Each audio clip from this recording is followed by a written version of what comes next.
Hi friends, स्वागत है आपका सबका एजुकेशन में।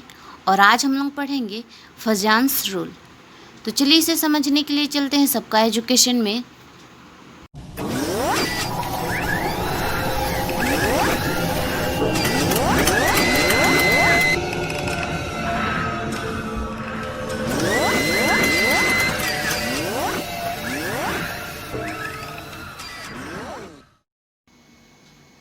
सो फ्रेंड्स, अभी तक आप हमारे चैनल को सब्सक्राइब नहीं किए हैं तो कर लीजिए और अपने दोस्तों के साथ भी ज़रूर शेयर कीजिए ताकि उन्हें भी इस वीडियो से लाभ मिलता रहे। तो चलिए समझते हैं कि फजांस रूल क्या होता है।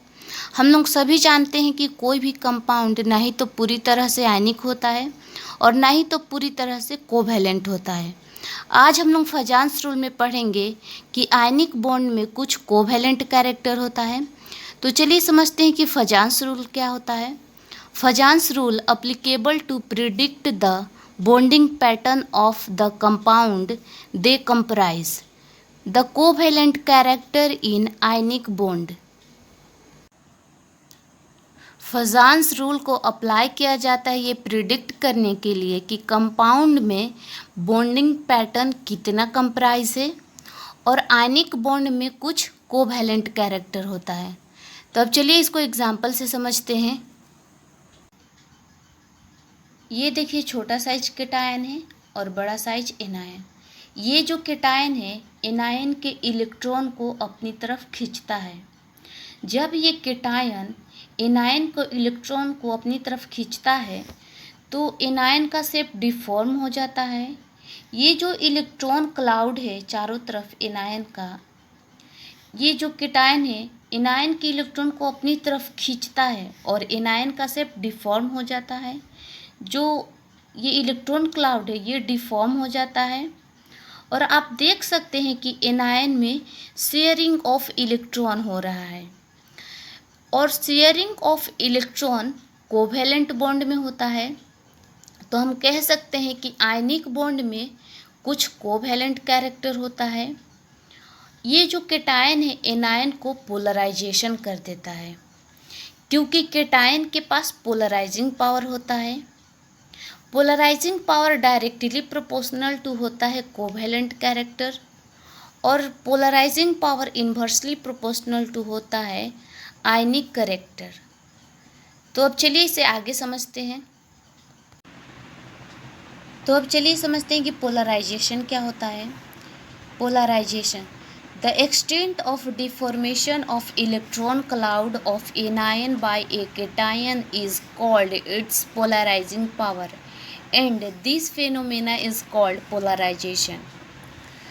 जब केटायन एनायन के इलेक्ट्रॉन क्लाउड को डिफॉर्मेशन कर देता है तो उसको हम लोग कहते हैं पोलराइजिंग पावर, क्योंकि पोलराइजिंग पावर की वजह से ही केटायन एनायन के इलेक्ट्रॉन क्लाउड को डिफॉर्मेशन कर देता है और इस फेनोमेना को हम लोग कहते हैं पोलराइजेशन। तो अब चलिए समझते हैं कि स्मॉल साइज ऑफ केटायन क्या होता है। Small size of cation, smaller the size of cation the more will be the positive charge density, thus more will be the polarising power.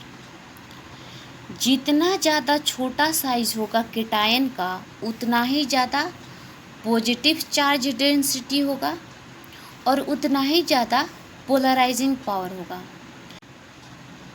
देखिए एग्जाम्पल है lithium chloride, sodium chloride, potassium chloride, rubidium chloride, caesium chloride. तो इसमें cation का हम लोग ले लें क्योंकि सब में एनायन तो सेम है, Cl minus Cl minus Cl minus.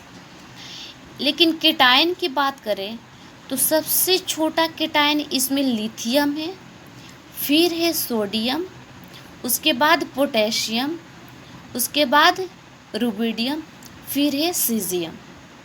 तो जिसका जितना छोटा साइज होगा उसका पॉजिटिव चार्ज डेंसिटी उतना ज़्यादा होगा और उसका पोलराइजिंग पावर उतना ज़्यादा होगा।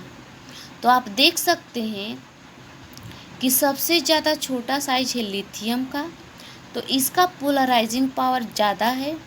फिर है सोडियम का, फिर है पोटेशियम, फिर रुबिडियम, फिर सीजियम। तो इस तरह से लिथियम का पोलराइजिंग पावर ज़्यादा होगा। कोवैलेंट कैरेक्टर की बात करें तो इसमें भी लिथियम का सबसे छोटा साइज है लिथियम क्लोराइड, फिर सोडियम क्लोराइड, फिर KCL, potassium chloride, rubidium chloride और फिर सीजियम क्लोराइड। तो इसमें भी कोवैलेंट कैरेक्टर ज़्यादा होगा लिथियम क्लोराइड का। तो अब चलिए समझते हैं कि लार्ज साइज ऑफ एनायन क्या होता है। Large size of anion, large the size of anion more its polarization and hence greater will be covalent character। जितना बड़ा साइज होगा एनायन का उतना ही ज़्यादा पोलराइजेशन होगा, और जितना ज़्यादा पोलराइजेशन होगा कोवैलेंट कैरेक्टर भी उतना ज़्यादा होगा। तो अब चलिए इसको एग्जाम्पल से समझते हैं। देखिए हम लोग एग्जाम्पल में लिए हैं lithium fluoride, lithium chloride, lithium bromide and lithium iodide.